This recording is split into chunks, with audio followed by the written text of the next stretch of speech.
Hello and welcome to the Squeaky Bum Time Podcast with a married Mike and a married Laurent. It is Friday, October 8th. In this episode, Arsenal and Spurs are doomed and they didn't even play. The Nations League is fun. But first, Mike, you're married and you're back. I am. It's good to be back. You're in charge. I'm 2 episodes in. What do you want to talk about, my friend? Well, no, first of all, those were pretty good episodes. Not going to lie. I enjoyed them. I had 18 fucking hours to drive back down to Florida this week. So I listened to both of them. It's good to be back. It's good to be home. But I mean, it was really good to see you. Really. This is the first time since 2016. I think I saw you. So about 5 years, 5.5. It was so good to give you a hug. Hey. The first time I've seen you since we started the show, which is kind of crazy. But no, it was overwhelming to have. I'm surprised you didn't cry. I would have cried. All right. Cry. So I will admit that as she was coming down, and it was kind of funny. My aunt was in like the 5th row. As she's coming down the aisle, she looks at me. She's like, "He's crying." And I went, and I like snorted one back into my eye. And I went, "No, I'm not." I cried at my wedding when I saw the Puerto Ricans, and all I could think about was my dead uncle who wasn't there. It was almost uncomfortable, like being in that room, being showered with so much love, and her family is amazing and huge and fucking crazy. So I knew that they'd be a lot of fun. And my guys on my side are, I know that my family, my friends, guys, like I heard you were at a pretty fun table. I heard one of our buddies who listens to the show, Mike O'Connell, was telling me how much fun he was having at his table. So no, it was a great night. And at the end of it, I went back and had sex for the very first time ever. Wow, that's very Catholic of you. Good for you. Yeah. First time ever. Never did it before. 14 I hope you seconds. had some Viagra because there were a lot of things flying around in the meals. No, it was awesome. Did you wrap your penis in filet mignon? Because there was a lot of that going around.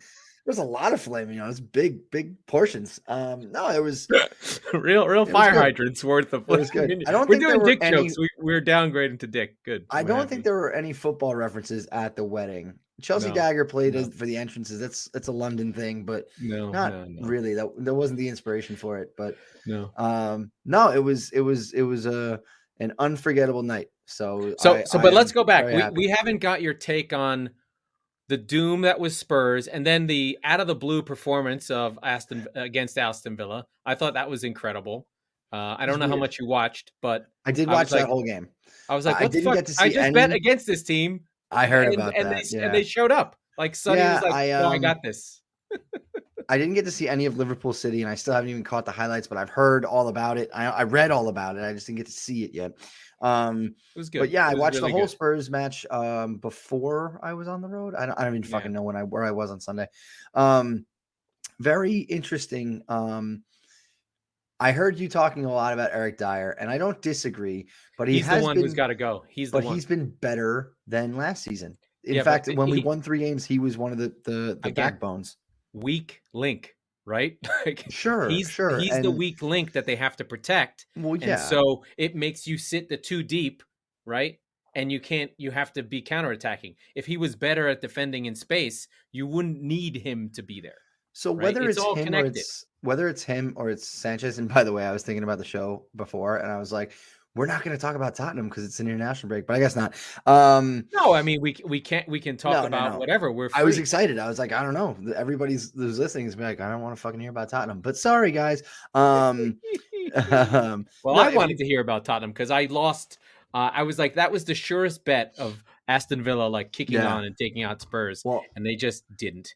Friend of the show, BJ, followed you on that, and he was very upset. So I was kind of laughing at your expense. Well, now that I know, I'm going to take more responsibility on that. Yeah. People listen to you. You have real power. Don't tail my college football bets because that was the only unhappy part of last weekend. I got my Spurs, but now I'm all over the place. My favorite player in the league is going to jail, maybe. Oh, my friend Yves Bissouma. So my top 10 bet for Brighton is in trouble. Because he's going to be a big loss, and I think apparently I saw it was like sexual assault. Yeah, I mean, listen, it could be being black in England might be one of the calls. I'm sure he did something that wasn't right. Well, It doesn't look good for Benjamin Mendy and Yves Bissouma. So there is something called Prison FC that someone is collating all the players who get arrested and disappear. It's a pretty good side at this point. Yeah, they're playing them on FIFA because they it's figure the pretty good. chemistry will work because they're playing in the same penal league. Yeah. You know, There are some really bad dudes in there. Like Robinho is like raped a 14-year-old, which and is you got really Adam bad. Johnson. Adam Johnson. My team had a pair of real winners. I mean, these are bad dudes, and I really hope that Basimo didn't do that.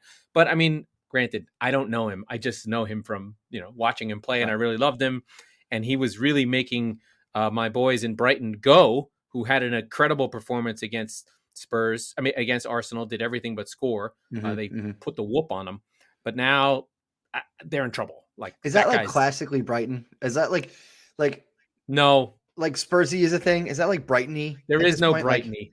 That's it though, isn't it? Like we dominated you and we had 2 shots on target and it was a 0-0 draw. Like I feel like, or we lost in the last 5 minutes, right? Like yeah, but they had a reverse of their XG from last season. Like they've been getting lucky, right? Yeah, but that's what I mean. That was a good old Brighton game. Yeah, it was a good. Yeah, it was last season's Brighton game. Yeah, right. Yeah, and then we should probably talk about our other friends, the East West, the Brentford. The Brentford Love Fest is now like turned up to 12. Like everyone's in.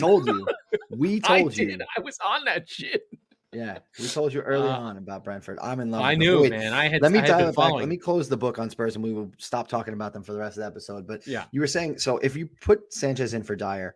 Not Sanchez. I'm saying Rodon. Either way. But let's pretend that's not a weak link. Whoever you want to put in. Because he was so good against Crystal Palace, and then he's gone. Now with Emerson, and you don't have Tanganga, so you're not like that lopsided. You're literally basically just saying both fullbacks, just go. Right? Forget defense. We've got the 2 center backs. We've got Højbjerg sitting there. We've got Skip sitting there, who, by the way, I did shout out Skip at the beginning of the year. He's good. He's fantastic. So you basically are sitting there. You're open to the counter down the wings, I suppose, but like you're putting so much pressure on them, and you've gotten Ndombele for hopefully 60, 70 minutes before he gets uninterested.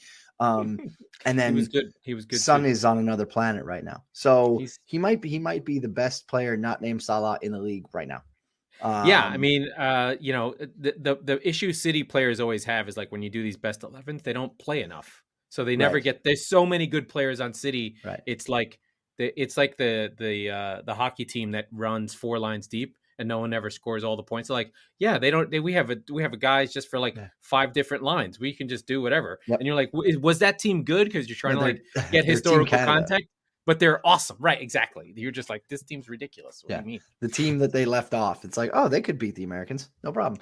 I did some hockey research. I was looking at Kucherov today. Kucherov, the guy from Tampa. Kucherov. Oh, Kucherov. Missed the season. Yeah, I was excited by him because ESPN now has a magazine. It has a magazine show on hockey with Mark Messier as a co-host. Great. Quick tidbit on Kucherov. He missed all last season with hip surgery. As a scam, right? It was on IR so that he could be on the salary cap. They were like 20 million over the salary cap last year. Not 20, like 12. And then he shows up game 1 of the playoffs. He's like, I feel great. Hey, most points in the playoffs. He's an unbelievable player. But yeah. Anyway. By the way, that's what's going to happen in NBA. Like players are just going to not show up and be like, "Hey, I'm showing up for the playoffs." Yeah. These sports with useless regular seasons, there's no reason to play. Yeah, I agree at all. Like 0. Anyway, so this is your international break show. Yeah, we're getting loose. We're getting loose. The big news is Newcastle's Saudi purchase finally occurring. It had been blocked for all sorts of bullshit reasons. The real reason was money, right? The real reason was that beIN Sports, which is the number 1 international rights purchaser of the Premier League, which is based in Qatar, I believe, was blocked in Saudi Arabia and actively and intentionally pirated. And so beIN was like, no, they cannot buy a team. We're going to block it. So the television provider blocked the sale of a team. That's literally what happened. Okay, let's just be clear that that's what happened. And then the other piece was there was some modicum of ass covering by the Premier League to say, this team is not run by the Saudi government, but is definitely run by the Saudi government's investment company. Yeah. Not the It's government. it's a guy who's so rich he also owns a country, right? Like that's basically what we're talking about here. Yeah. So the sovereign wealth fund that invests the Saudi oil money for the royal family is separate from the government of Saudi Arabia, because that is how the Premier League got around their own rules of fit and fair, because they don't really want murderers to buy teams. But the company wasn't a murderer, so it's okay. But they let Roman Abramovich have a team. Well, it's not clear if he's a murderer, but he might be a murderer. It's just Russian. Murdering. He's just Russian for murderer. Right. So that's my thing, right? So yeah, a couple of things that keep coming up. There is this notion of sport washing that came up from Miguel Delaney, who just has like a personal war vendetta against City. First of all, sports washing is a bad idea. Like, if you want to clean up your country's act and make it look like a clean, squeaky clean thing, don't buy a Premier League team. Buy a newspaper. Exactly. Like, that's buy a newspaper. Yeah. Like what Jeff Bezos is doing, that's some fucking sports washing. Okay. Yeah. You don't see him buying teams. He bought the Washington Post, right? Yeah. Oh, he's so good. He kept it alive. Because every fan is going to be against your team and remind the world that you're a scumbag who kills people. Like, if he thought that shutting up Khashoggi was the way to fucking be like, you know what? Let's have some Turks chop that motherfucker up and put him in a suitcase. By the way, that really happened. This is some real shit. He worked for the Washington Post, so Jeff Bezos' guy got killed. This is some like Gabriel Princi ship, like 3rd century shit. This is real Islam shit. I'm like hardcore with swords. They chopped him up and put him in a box, and now he disappeared. But now they covered that up, and the United States has actually said that the new owner of Newcastle is a war criminal and killed this person and whatever, human rights, blah, blah, blah. And now he owns the team. And the Premier League was like, well, it's not him, it's his company, so it's okay. Right.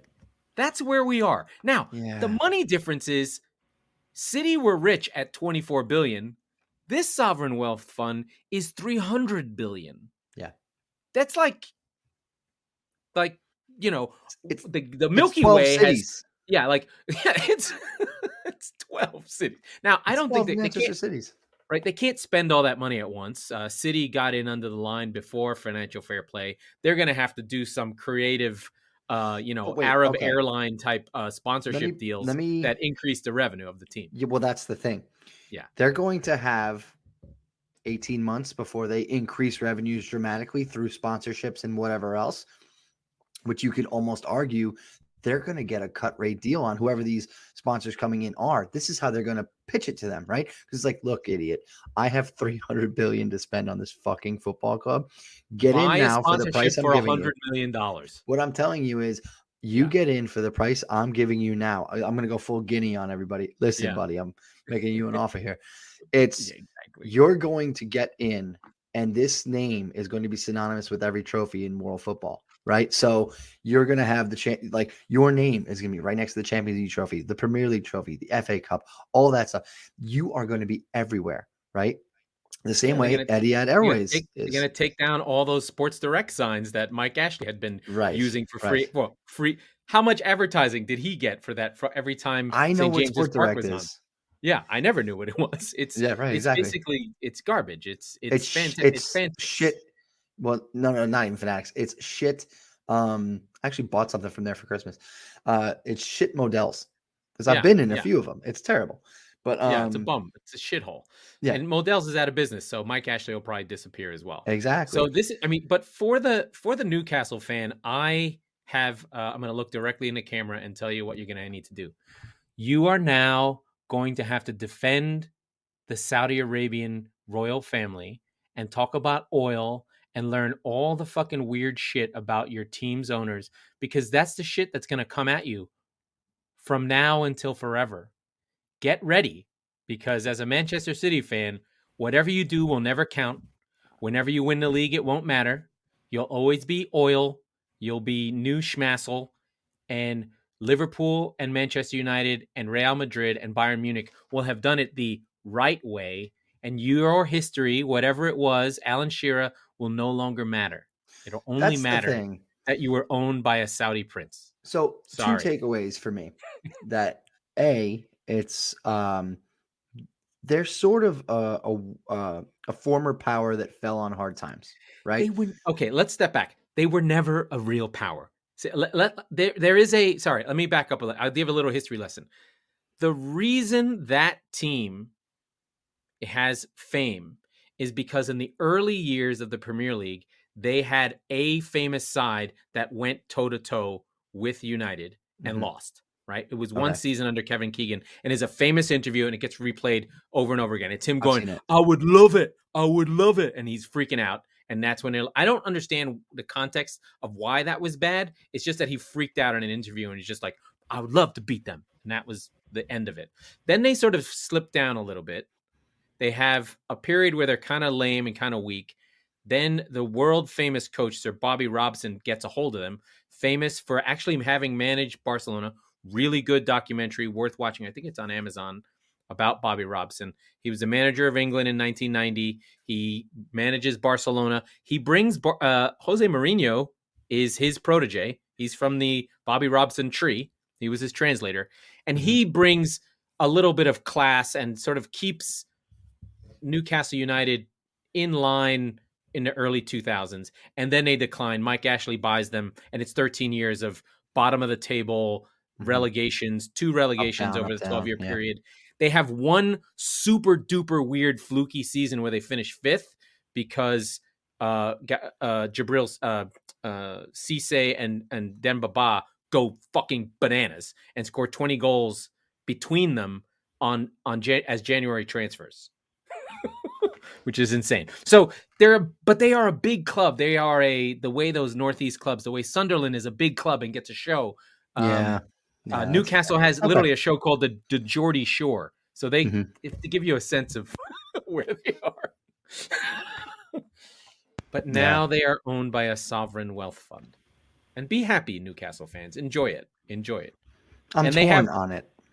I don't dislike it. It just, well, for Spurs and Arsenal, it's a disaster. Yeah, well, but for the whole league, for the Villas, for everybody, for the Brentfords, right? Like everybody, it's bad news. And I don't want to say, like, I'm not against the idea of better competition, right? And the way that we talk about Burnley, how they never spend the money, Newcastle's a lot like that, right? Like they haven't really. They had a cheap owner, cut rate owner, very very cheap owner. So pocketing the Premier League money. So fine.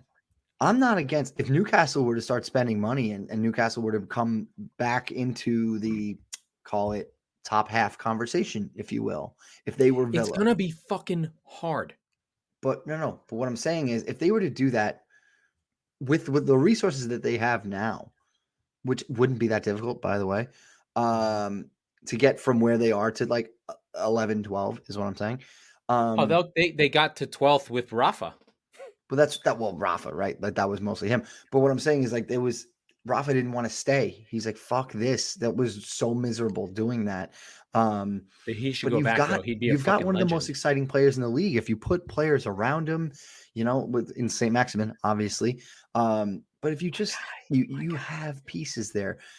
But now there are pieces, yeah, for sure. They'll get replaced. But yeah. It's the thing that put me off was that exact number you said before, where it was literally 12 times the richest. It was like Roman Abramovich and Shiehk Mansour and all of the ownership groups. It's a fuck ton of money. It's not even funny. And yeah, I don't know. It just, it feels dirty. And the other thing was, it is dirty. They only, and this is going to sound weird too, they only spent 400 million on the team, which 300. Thank you, 300. I think I was 400 US. Yes, sorry. Yeah, I think I was looking at dollars. 300. I was doing pounds. 300 pounds. Yeah, it's cheap. 3 million pounds. That's cheap for a team with St. James's Park. All that, and considering MLS teams cost 800 million. That's what I mean. I don't understand. I don't understand. I don't understand valuations in England either. I think it's because of relegation.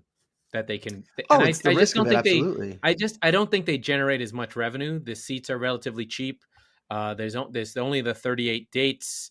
They can't just gouge fans, because the difference I think they have is this sort of discussion we've been having and sort of talk about a lot, is they have a third estate, right? US sports are really just between the owner and the TV, and the fans just get fucked, and it doesn't matter. Very, very rarely is there a fan protest that functions. Like, the only one I can think of that worked, where the fans literally kicked the owner out, was the Charlotte Hornets, I think. Like, and he didn't even sell the team. He moved, right? He was like, "Oh, these people hate me. I'm moving." Right? So I don't. Oh, in Can the you think of US, an you mean? owner in the US where fans got a guy out?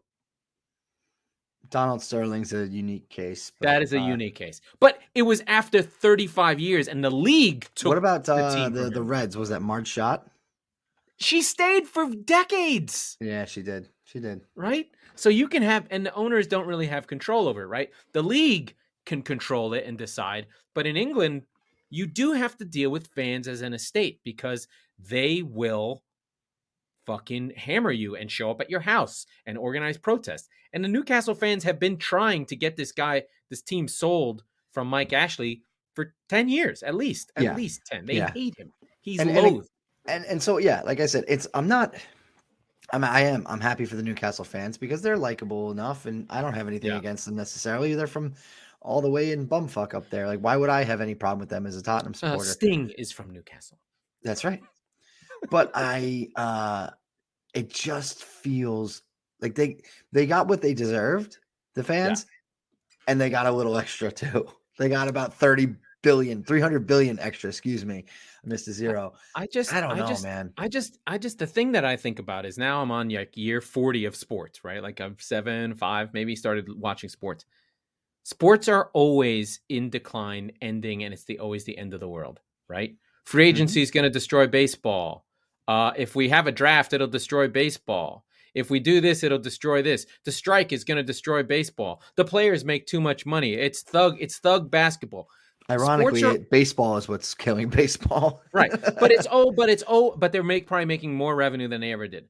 The leagues are always crying poor, and that they're going to go under, and that the old days were the better days, right? And you hear this with the Premier League all the time. And there is fear, and it is a lot of money, that their success of being literally the biggest league in the world. And now they're just like starting to eat other leagues now. They're just like way bigger. Like, I think the pandemic has really damaged their only competition for players, which was Barca and Real. Now the Premier League, like the 10th team in the Premier League, has more money than every team in France and every team in Spain. Like, they can buy almost on the level with Real Madrid or Barcelona right now. Like, when I see rumors that Raheem Sterling's going to go to Barcelona, I'm like, what are you fucking kidding me? Why? He's not going anywhere. Yeah. No one's going to Barcelona. They're done. Like, Barcelona right now should be like calling this fucking Shiehk guy and be like, my G, we got players, man. Let's see if we can rip you off, right? So one of the things that I think about with this money thing that I was talking about earlier is just like, the Premier League essentially at this point has so much money, it's funding all the other leagues. Like, what I'm saying is that this money that comes in is just going to filter out into Europe. They should be fucking stoked, right? The German teams that are cranking out American players that they buy for $1 million and sell for 10, or buy for 10 and sell for 40, or buy for 40 and sell for 120 should just be like, let us get a hold of some players. We're going to sell them to fucking Newcastle. That's going to be our new cash cow. And now the price of Holland's price just went through the roof. All these players must be like, this is fucking fantastic. We're going to kill it, right? Harry Kane to Newcastle. Harry Kane to he's over the moon right now. He's like, I don't have to fucking go. Who's going to be the coach? I'm ready. We're going to hire Pochettino. Oh, you want to fire him? They're going to hire Pochettino. Let's go, right? Go. I mean, it's the money doesn't like it's like energy, right? It goes somewhere. They're not putting it in their pocket. They're going to spend, and that's going to fund growth across Europe. Maybe I'm naive. Maybe I'm stupid. Maybe I don't get it. Maybe it's American thinking. I'm not even going to think about the fucking cultural stuff. Like, hey, England, you're literally the biggest colonizer in the world and caused all the problems that are in the world. Don't talk to me about fucking human rights abuses. Okay, shut the fuck up. right? Ooh, you know what? Shut up, okay? Tell me about the fucking coal miners who couldn't breathe and how Margaret Thatcher destroyed the country. Shut the fuck up, okay? Self-inflicted Brexit wound. Come on, get out of here. Just that's dumb. Like, I can't deal with like one country calling another country bad. I'm like, what do you think drone strikes are? Right. That's Khashoggi times countries, Yeah. right? The We ivory, the kill ivory people all the towers. time. But The ivory towers are just so yeah. Like, ironic. what do people think drone strikes are? Like when they say Yeah. the U.S. launched 500 drone strikes, that's at least 500 dead people, Yeah, right? right. That's not one journalist. Maybe we should just kill one journalist at a time. Robert Acosta, I'm watching you, you fucker. Right? Like, so I mean, not that it's right or wrong, or we should live in some chaos society, but who's calling who moral? I mean, Yeah, who are you to say? Right. right, exactly. Like, anyway. Yeah, that's Anyway, fair. so it's exciting. I think it's good. I think it just puts the Premier League there'll be a left and a right to this. Not a left and a right, but there'll be fan people that are like, this is amazing. And then there'll be the sanctimonious people in The Guardian like Miguel Delaney and Barry Glendenning who just hammer it as sport washing and whatever. Yes, England should be happy that the Premier League exists. It's literally the only reason anyone knows England matters anymore. Yeah, Like, if no, it weren't that's for the true. Premier League, who would give a shit about England? Nobody. Right? Yeah, no, you're I mean, absolutely it'd be right. like, Adele. Well, no, fuck off. So thank God for that. There are games going on. I was very, very excited about the Nations League games today. So I have a bigger thing about it, right? They made it so that these friendlies didn't suck and they kind of didn't have anything. And I think when you force big countries to play each other and put something on the line, they show up. Yeah. Like Italy, Spain was like, Spain is not fucking around. Mhm. Ferran Torres, apparently City has a striker. We just didn't play him as one. Whose restaurant did they go to after the game? What? What are you talking about? So Spain won in Milan. Yeah. And I'll be damned if I can remember who it is, but I'll try and look it up. They went to a famous Italian player's restaurant to celebrate the win. Oh, right on. Totti in Rome? No. They're in Juve. They were in Turin. So Spain and France are set up for a final. Belgium, we pour one out for them. They are never winning anything. Not with Vertonghen and Alderweireld in the back. Man. With Dedrick Boyata and flying wingbacks. And again, another one that I think about is, are we sure Roberto Martinez is a good coach? No, I'm pretty sure he's not. Like, I don't understand why. Like, all right, so put it this way. When it was, I don't know, like those 4 years over the summer where Tottenham didn't have a head coach and they were talking to Roberto Martinez, I was like, maybe we could just have a player coach. Maybe we just fucking let Harry Kane do it. Like, yeah, I don't think he's good. He's terrible. I don't think he's a winning coach. He's like a shit Eddie Howe with better PR. Yeah. Like, yeah, he won the FA Cup with Wigan, and then he had one good. He won, he had a but he got relegated. Generation. What? He had a golden generation of. But I think he did. It's just like he. Yeah, but it's this idea that the thing with Pep, the thing with Arteta, this philosophically being married to an attacking style. When you're like, my two best defenders are both 35 years old, and my next defender is Vermaelen. Like, what are you doing? And Vincent Kompany, and like the timing of it was all off. Like, they really should have won in 18 and didn't. Maybe that was their last window, or maybe even 14. I was going to say the Euros. Yeah, but they had a window there in 16 and 18. I think was probably their best shots, especially after De Bruyne got the time with Guardiola, where it's just like, oh, okay, whatever. He's now elevated himself, but they're gonna miss and not have won anything and just been a high FIFA ranked team.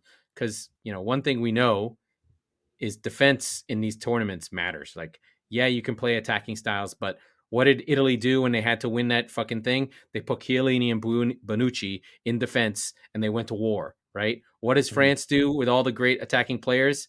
They fucking sit deep and hit you on the counter. When you're in these tournaments and you want to win as a country, you have to defend. And Alderweireld and Vertonghen, as good as they've been, they were good in 2015, right? That was their peak season, 15, 16 for you guys. Oh yeah. When Yep. you were I mean, plus, I looked it right. up So the other that would day. be. How did you lose at plus 66 goal difference? Must What's have all? kicked I fucking prefer to say ass. we didn't win more than we lost. Was that the Chelsea season? Was that the Conte season? Yeah, somebody fucking That kill me, that please. Conte team was really good. Anyway, you don't get a trophy for that, unfortunately. That was your league, and you didn't get it. Yep. So there's that. There's Nations League. There's the U.S. playing a qualifier today. They got that done. They beat Jamaica. They And we did. have Pepe doing well. Apparently, I missed that there was a giant fight between LAFC and LA Galaxy. Fans had a brawl at the Trafico. That's called here in the West Coast a picnic, a public park with cholos. That just happens all the time. Right. I was gonna say. I I know think they that were. sounds terrible, but I have checked in with my Chicano friends who are from LA, and I'm like, yeah, that looks about right. That just was a regular sort of drunk brawl. Happens at Dodger games every other day in the parking lot. That just happens. It just was a little bit amplified. So that's not too bad. It doesn't have anything to do with Mexicans. I'm just saying it for fucking effect. I don't want to get Dave Chappelle fucking attacked by the I hope we do. I hope we get big enough to be attacked like Chappelle. I watched it. It's really fucking funny. I'm gonna watch it on Saturday. I can't wait. It's really fucking funny. I'm looking forward to it. I'm looking forward to laughing. It's half woke. It's half woke and then half not woke. So it's got a little bit of both. I'm sure he sets him up and knocks him down. I'm not. He's a fucking legend. He's so good at it. Yeah. I have to look at my sheet here. That's all I've got. We probably have to talk about Joe. So let me talk about Joe because I mean, like we said, I'm coming back from. So for those that don't know, the reason I was missing for a week, not just because I was getting married, but was because I was driving to and from Florida to New York and back, spending some time with family, spending some time in hotels along the way. So there's a lot, eating out and all that stuff. There's a lot of silly expenses, shit with the dog.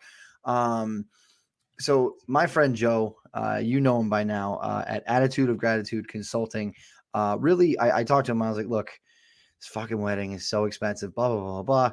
Where can I kind of cut corners a little bit on the way to and from, right? I was like, look, we're already pot committed to a bunch of this shit, the photographer and the flowers and whatever.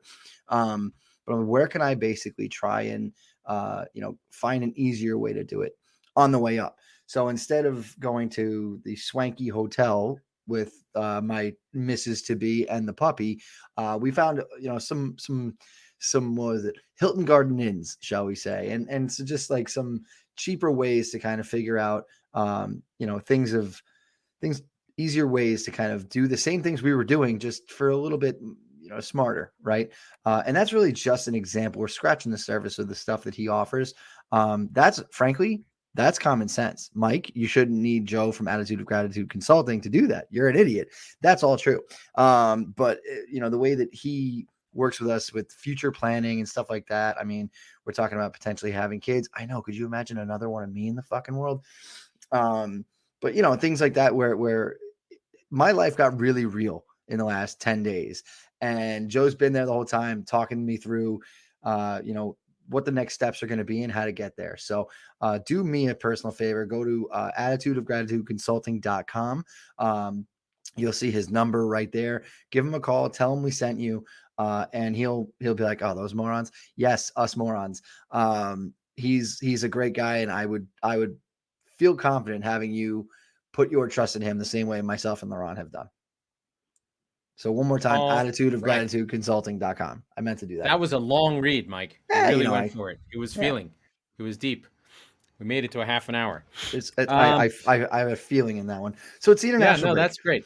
We don't know what the fuck is going on. We have to talk about, and I missed it. I meant it was in the description of my bets last week. So I let everyone down, and I have to apologize deeply. So I had Villa money line against Spurs, and Villa had their and aside from even though Spurs did beat City, they really shouldn't have. It was a goodish performance. This was Spurs' best performance. They played well. I thought, the way Villa had been playing, I thought plus 250 money line. Sure, I'll do that. Okay, no problem.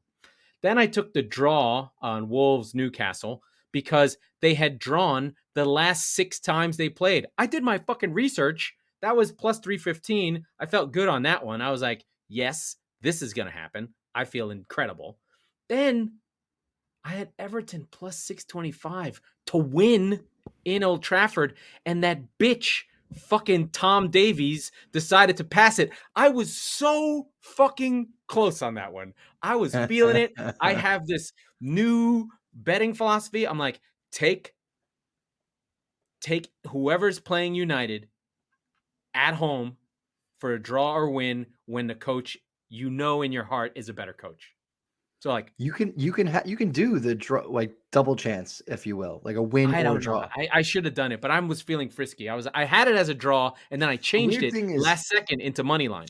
Your interests, like your knowledge, I should say, is like what you're missing is the betting acumen, right? So yeah, for sure. Like the game where you can go into that with the game within the game. Essentially, you're like, okay, this is probably going to happen in one of these two ways.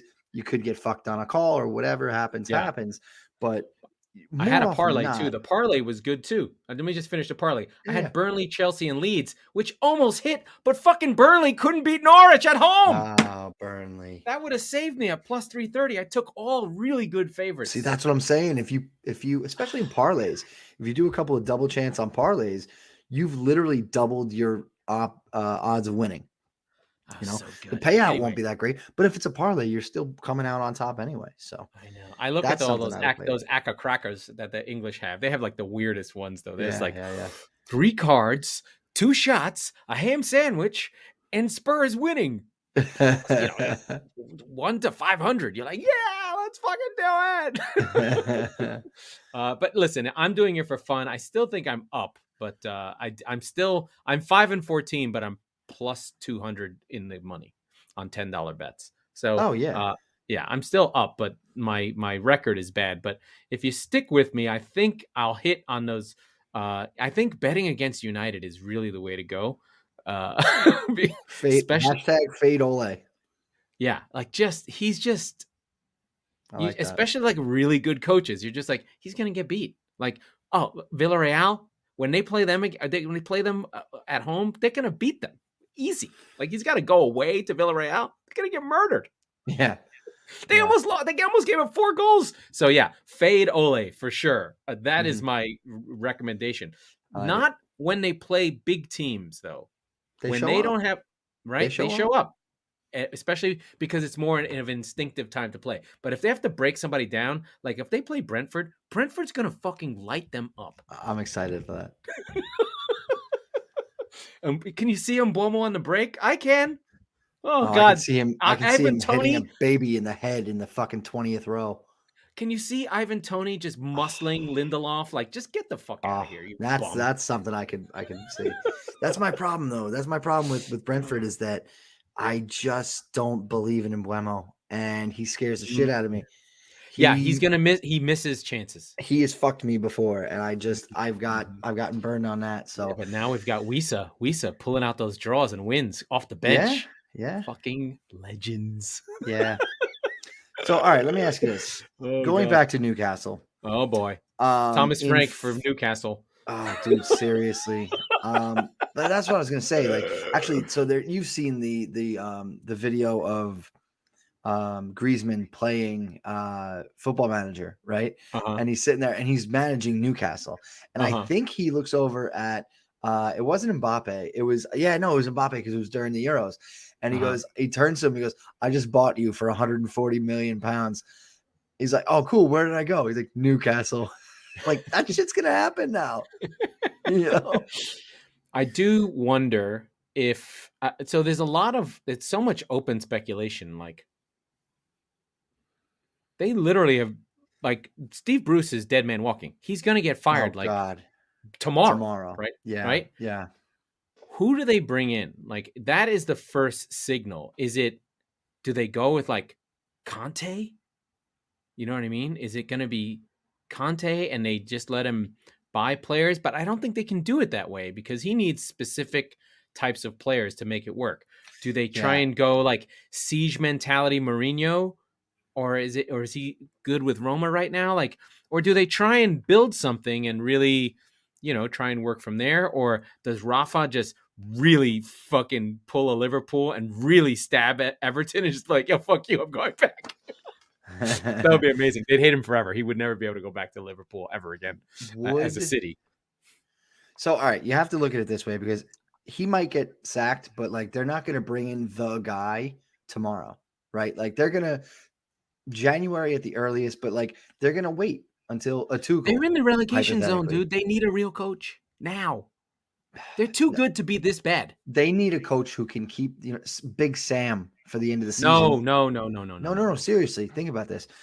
They need somebody who's going to keep them in the league. If we're under any illusions that come, June, everybody's going to be given their walking papers aside from St. Maximin, the back staff, everybody fucking gone, right? Yeah. So, yeah. Well, they're going to hire up. They're not going to be getting rid of people. They're going to be adding, right? Because they're going to do both. Right, they're running on a skeleton crew right now, right? There's nobody there. They don't have any. But they're just going to bring in. They're going to bring in, similar to how City did. Like they'll have like that executive football board, if you will, and they'll run everything. They'll be given unlimited funds for all of the support staff that we've talked about on the show. I think the infrastructure piece is like before they buy a player, they can spend $100 million, right? Right, absolutely. Right, and that's the part that's interesting. Do they hire whoever the Theo Epstein is of the world? Exactly. Right? Like to build out a full system. Do they go to Barnsley and actually literally hire Billy Bean? He's on the board of Barnsley. Like, do they go down that route? Are they looking at the Moneyball world? Do they go to Tony Bloom? Do they fucking raid Brentford and just go, what do you guys do? We're just going to take all your guys. That's what I would do. We're taking Tony and we're taking Frank and the Gen Elt kid and everybody else have fun being really good stats darlings. But we're going to take a couple of headline players and the coach. I genuinely think Thomas Frank is not going to be coaching Brentford next year. And I think that it's going to be because or will it be something like Spurs? The other one is like, Arsenal, is it Brendan Rodgers? Does Brendan Rodgers want to be like part? It feels really Rodgersy to be like, I'm going to go to Newcastle and be like the first big buy, so he can. It's like an ego thing. Like I'm going to save Newcastle, and then the dominoes fall. Then Potter goes to Leicester. Frank goes. Then the things start moving around. Let's put this in City terms, right? Mark Hughes didn't get fired for a while. Right. When they took over. It took him a year or two. Exactly. Because he was playing okay. That's not going to happen with Steve Bruce. But what I'm saying is, let's go 6 months down the line, right? So we're at 8 months down the line. We're at the end of the season. Jesus, the season is long. You're looking at, a new manager, like I said, all the backroom staff. But realistically, how soon did the players start coming in for City? Was it immediate in the first window? Was the first summer window, or is it like kind of, because I don't remember. There were guys that came in just before the takeover. So Zabaleta and company are literally bought that summer in 2008, and the buyers come in the winter because Srinivasan, they have a criminal Thai guy who's a loser. And it's actually the same woman who brokered this deal, brokered that deal. So it's the same, that woman, I don't remember her name, but she's involved with both these deals.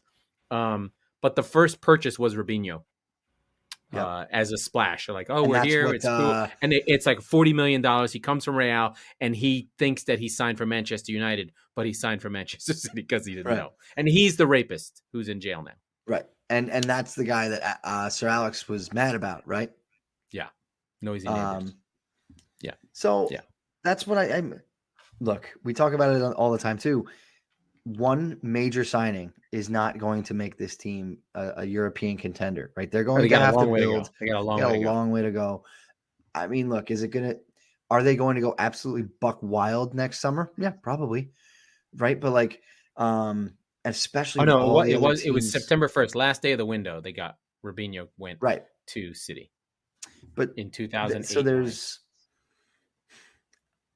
I'm just curious I'm actually really interested to see how the next 18 months go for Newcastle, because I want to see how their money sort of starts to manifest itself. But it will, like I said, all right, for their sake, I hope it starts with the backroom staff, some mild stadium improvements, things like that, where like that doesn't count as financial fair play, right? Nope. Like you can do all that shit, which is, it's sort of weird how they write it, but it's hollow by nature. That's how I see this kind of playing out first. Like, look, build the bedrock, build the foundation, then start to put, what did Pochettino always say? You've built a beautiful house, but you always have to have new furniture in it too, right? So you don't have the house yet. So build the house and then stock it with as much fancy shit as you can, which is an unlimited amount. But I want to see them take that approach. And I'm not sure if they will. So I'm just looking at the first window of Shiehk Mansour was 173 million out. Which in you mean? In not 29 out, 179 million, 173 million in. Let's put that in today's terms. 500 easy. Yeah. Well, it's also different. There was no FFP. No, I know that. But what I'm saying is the market, the player prices, all that stuff. Yeah, I mean, that didn't really spike. What, Bale was 100 million 4 years later? Yeah. Right? No. Bale, 2013, 4 years later. So, I mean, you're talking about players who the tippy top end of guys were going for 35, 40, right? Whereas today they're going for 150, 200. The windows are crazy. It's 173, then 162, then 201, then 100. So that's 3 windows. They just fucking poured $500 million in players in. Right. And again, in a time when nobody else was, which is so important. I mean, basically they do 100 to 200 every year. Oh my God. The first year of Pep, they did 300 million. Yeah. No, but again, we have to really give scale and context, because you're looking at cities, right? I was going to say, pull up the 2009 transfer in net spend, I guess, for the Premier League. And that will really give the scale, because it has to be, if what is 162 or whatever you said? It's a crazy, the net spend for the league, no one's even close. That's what I'm saying. I would guess that the next team is at 75. Yeah. Right. Well, the big one that completely transforms the team is Mancini's first in 10-11. It's Dzeko, Torre, Balotelli, Silva, Korolev, Milner, and Boateng. That's a pretty good window. Right. Plus tons of other kids. All right, here's a good one. Here's a good bet. Over under 350 million for Newcastle's first summer window. I don't think they can do that. I don't think that they can spend that much money, because it has to be in line with where the revenue is. So I don't know what there's essentially a soft cap. I don't know if they care or how FFP is working right now. They can't spend more than they bring in. So we know that each team gets something like 180 million, I think, from the Premier League. I think this is some fucking crazy number like that. Mm-hmm. Plus, and we know they don't have any debt, right? Because they're well run, right? The team has not incurred any debt. So they can probably do that they can probably do 100 million easy, because that's what Villa did. They can probably do 100, maybe 200 if they're lucky. But it all depends on the revenue. Well, Villa did 100 because they made 100 on Grealish. Right. Well, but I mean, before that, when they came up, they spent a ton as well, right? Oh, They brought in Watkins, and they brought in a bunch of dudes. So, I'm not sure. I'm not sure how that works, but it's going to be fascinating. This is what I mean. Like this is an injection of a new narrative, right? Like it was getting a little stale with City and Liverpool and Man United kicking when they're down, and the attempted rise of can Spurs and Arsenal, sort of, was Pochettino the reason for Spurs, or can they get back onto the ladder of European? Can Arsenal get back to where they were? Are they really just that decline from 2004 is real and they never got out of it? It's really what happened. Mm-hmm. And is Leicester now getting stuck?